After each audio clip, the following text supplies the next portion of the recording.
नमस्कार दोस्तों, आज सुनेंगे पतिव्रता ब्राह्मणी का उपाख्यान और माता पार्वती नारद का संवाद। पतिव्रता की महिमा। नरोत्तम ने पूछा, नाथ, पतिव्रता स्त्री मेरे बीते हुए वृतांत को कैसे जानती है, उसका प्रभाव कैसा है, यह सब बताने की कृपा करें। श्री भगवान बोले, वत्स, मैं यह बात तुम्हें पहले बता चुका हूँ, किंतु फिर यदि सुनने का कौतूहल हो रहा है तो सुनो।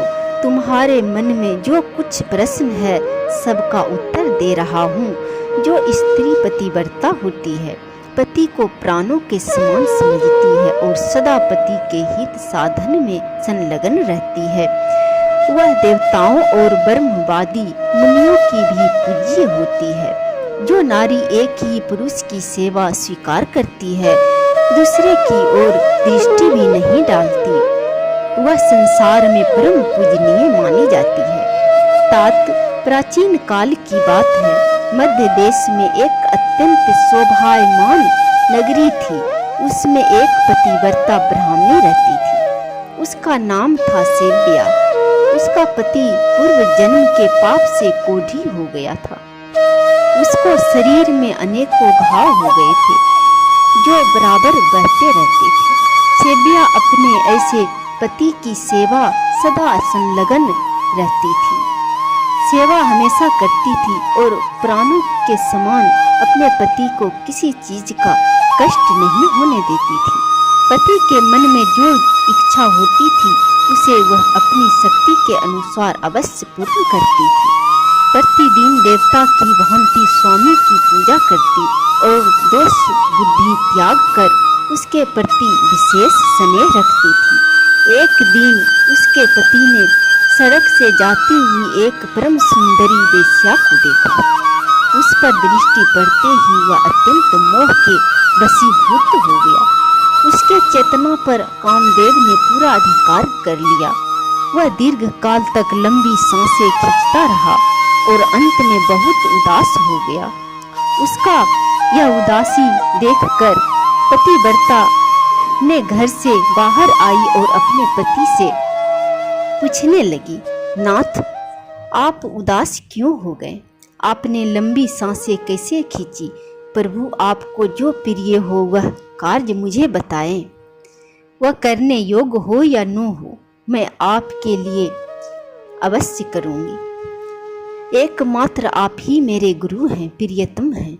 पत्नी की इस प्रकार पूछने पर उसके पति ने कहा, प्रिय, उस कार्य को न तुम ही पूर्ण कर सकती हो और न मैं ही, अतः व्यर्थ बात करनी उचित नहीं है।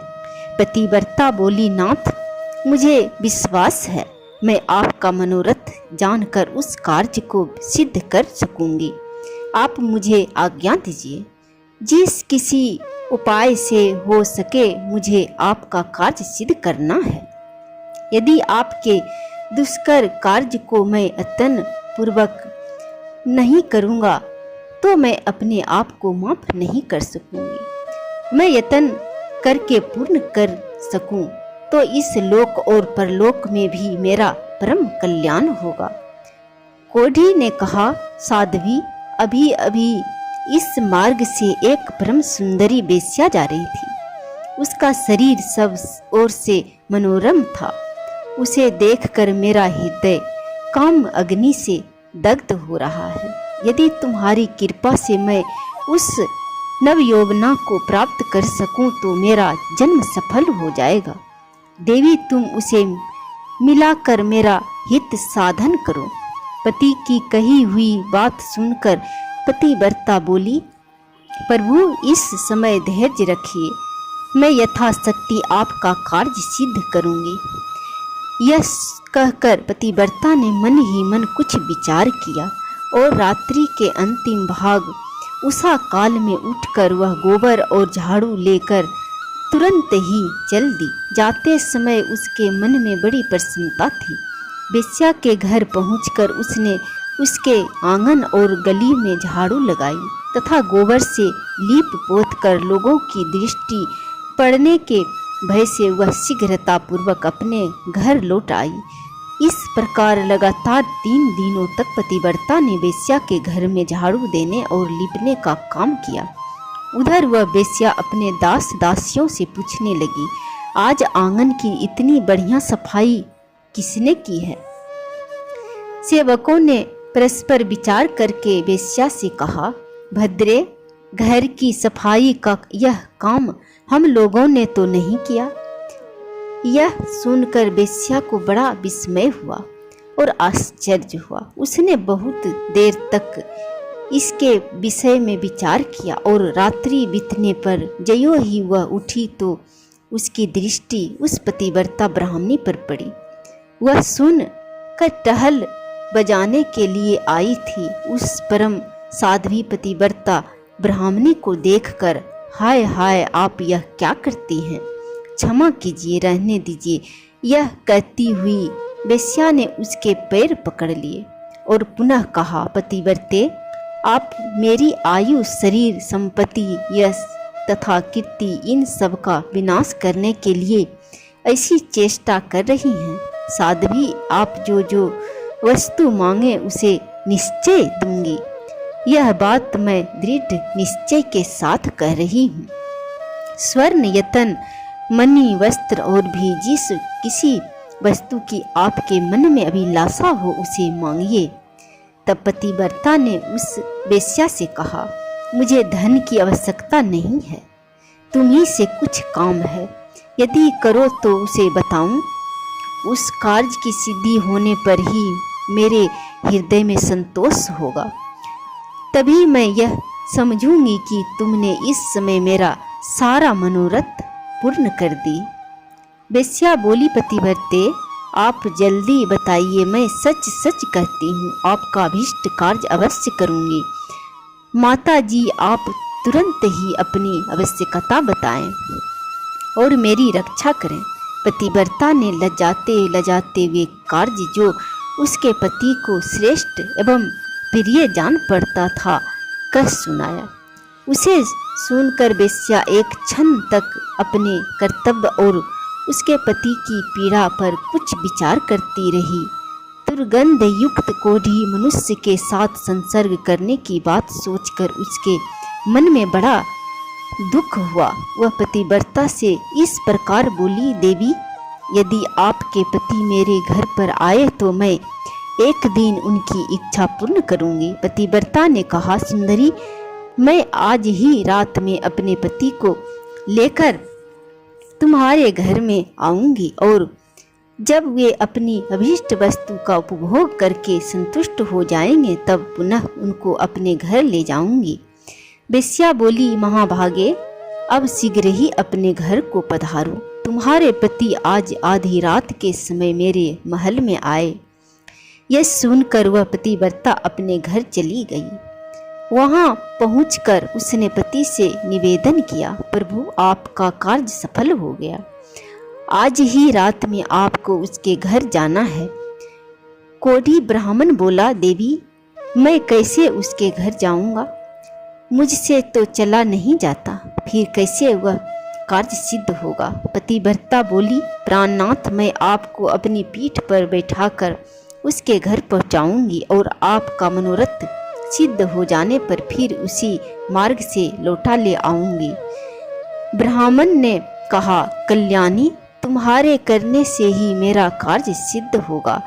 इस समय तुमने जो काम किया है वह दूसरी स्त्रियों के लिए दुर्लभ है, दुष्कर है। श्री भगवान कहते हैं, उस नगर में किसी धनी के घर में चोरों ने बहुत सा धन चुरा लिया था। यह बात जब राजा के कानों में पड़ी तब उन्होंने रात में घूमने वाले समस्त गुप्तचरों को बुलाया और कुपित होकर कहा, यदि तुम्हें जीवित रहने की इच्छा है तो आज चोर को पकड़कर मेरे हवाले करो। राजा की यह आज्ञा पाकर सभी गुप्तचर व्याकुल होकर उठे और चोर को पकड़ने की इच्छा से चल दिए। उस नगर के पास ही एक घना जंगल था, जहाँ एक वृक्ष के नीचे महातेजस्वी मुनिवर मांडव समाधि लगाए बैठे थे। वे योगी में प्रधान महिष अग्नि के समान दे दिव्यमान हो रहे थे। ब्रह्मा जी के समान तेजस्वी उन महामुनि को देखकर दुष्ट गुप्तचरों ने आपस में कहा, यही चोर है, यह धूर्त अद्भुत रूप बनाए इस जंगल में निवास करता है। यो कहकर उन पापियों ने मुनि श्रेष्ठ मांडव को बांध लिया, किंतु उन कठोर स्वभाव वाले मनुष्य से न तो उन्होंने कुछ कहा और न उनकी ओर दृष्टिपात ही किया। जब गुप्तचर उन्हें बांध कर राजा के पास ले गए तो राजा ने कहा, आज मुझे चोर मिला है, तुम लोग इसे नगर के निकटवर्ती प्रवेश द्वार के मार्ग पर ले जाओ और चोर के लिए जो नियत दंड है वह इसे दे दो। उन्होंने मांडव मुनि को वहां ले जाकर मार्ग में गड़े हुए सूल पर रख दिया। वह सूल मुनि के गुदा द्वार से प्रविष्ट होकर मस्तक के पार हो गया। उनका सारा शरीर सूल से बिंध गया। इसी बीच आधी रात के घोर अंधकार में, जबकि आकाश में घटाएं घिरी हुई थी, वह पतिव्रता ब्राह्मणी अपने पति को पीठ पर बिठाकर वेश्या के घर जा रही थी। वह मुनि के निकट से होकर निकली, अतः उस कोढ़ी का शरीर मांडव मुनि के शरीर से छू गया। कोढ़ी के संसर्ग से उनकी समाधि भंग हो गई। वे कुपित होकर बोले, जिसने इस समय मुझे गाढ़ वेदना का अनुभव कराने वाली कष्टमय अवस्था में पहुंचा दिया है, वह सूर्य उदय होते होते भस्म हो जाए। मांडव के इतना कहते ही वह कोढ़ी पृथ्वी पर गिर पड़ा। तब पतिव्रता ने कहा, आज से सूर्य का उदय ही न हो। यो कहकर वह अपने पति को घर ले गई और एक सुंदर शया पर सुला स्वयं उसे थाम कर बैठी रही। उधर मुनि श्रेष्ठ मांडव उस कोढ़ी को श्राप दे अपने अभीष्ट स्थान को चले गए। इस प्रकार 3 दिन बीत गए, सूर्य उदय नहीं हुआ। चराचर प्राणियों सहित समस्त त्रिलोकी व्यथित हो उठी, व्याकुल हो गई। यह देखकर समस्त देवता इंद्र को आगे करके ब्रह्मा जी के पास गए और सूर्य उदय न होने का समाचार निवेदन करते हुए बोले, भगवान, सूर्य उदय न होने का क्या कारण है, यह हमारी समझ में नहीं आता। इस समय आप जो उचित हो करें। उनकी बात सुनकर ब्रह्मा जी ने पतिव्रता ब्राह्मणी और मांडव मुनि का सारा वृत्तांत कर सुनाया। तदंतर देवता विमानों पर आरूढ़ होकर प्रजापति को आगे करके शीघ्र ही पृथ्वी पर उस कोढ़ी ब्राह्मण के घर के पास गए। उनके विमानों की कांति तथा मुनियों के तेज से पतिव्रता के घर के भीतर सैकड़ों सूर्यों का सा प्रकाश छा गया। उस समय हंस के समान तेजस्वी विमानों द्वारा आए हुए देवताओं को पतिव्रता ने देखा। वह अपने पति के समीप लेटी हुई थी। ब्रह्मा जी ने उसे संबोधित करके कहा, माता, संपूर्ण देवताओं, ब्राह्मणों और गौ आदि प्राणियों की जिसे मृत्यु होने की संभावना है, ऐसा कार्य तुम्हें क्यों कर पसंद आया? सूर्य उदय के विरुद्ध जो तुम्हारा क्रोध है उसे त्याग दो। पतिव्रता बोली, भगवान, एकमात्र पति ही मेरे गुरु हैं। ये मेरे लिए संपूर्ण लोकों से बढ़कर है। सूर्य उदय होते ही मुनि के श्राप से इनकी मृत्यु हो जाएगी। इसी हेतु से मैंने सूर्य को श्राप दिया है। क्रोध, मोह, लोभ, मात्सर्य अथवा काम के बस में होकर मैंने ऐसा नहीं किया है। ब्रह्मा जी ने कहा, माता, जब एक की मृत्यु से तीनों लोकों का हित हो रहा है, ऐसी दशा में तुम्हें बहुत अधिक पुण्य होगा। पतिव्रता बोली, पति का त्याग करके मुझे आपका परम कल्याणमय सत्यलोक भी अच्छा नहीं लगता और नहीं चाहिए। ब्रह्मा जी ने कहा, देवी, सूर्य उदय होने पर जब सारी त्रिलोकी स्वस्थ हो जाएगी, तब तुम्हारे पति के भस्म हो जाने पर भी मैं तुम्हारा कल्याण साधन करूंगा। हम लोगों के आशीर्वाद से यह कोढ़ी ब्राह्मण कामदेव के समान सुंदर हो जाएगा।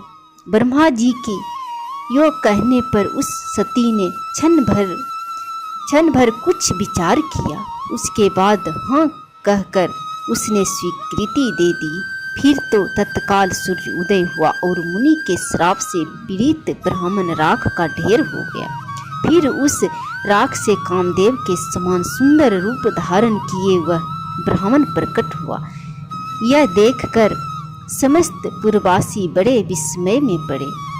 देवता प्रसन्न हो गए। सब लोगों का चित्त पूर्ण स्वस्थ हुआ। उस समय स्वर्ग लोक से सूर्य के समान तेजस्वी एक विमान आया और वह साध्वी अपने पति के साथ उस पर बैठकर देवताओं के साथ स्वर्ग को चली गई।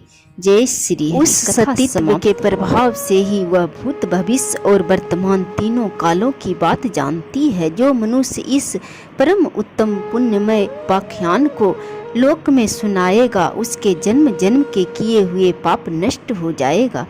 जय श्री हरि।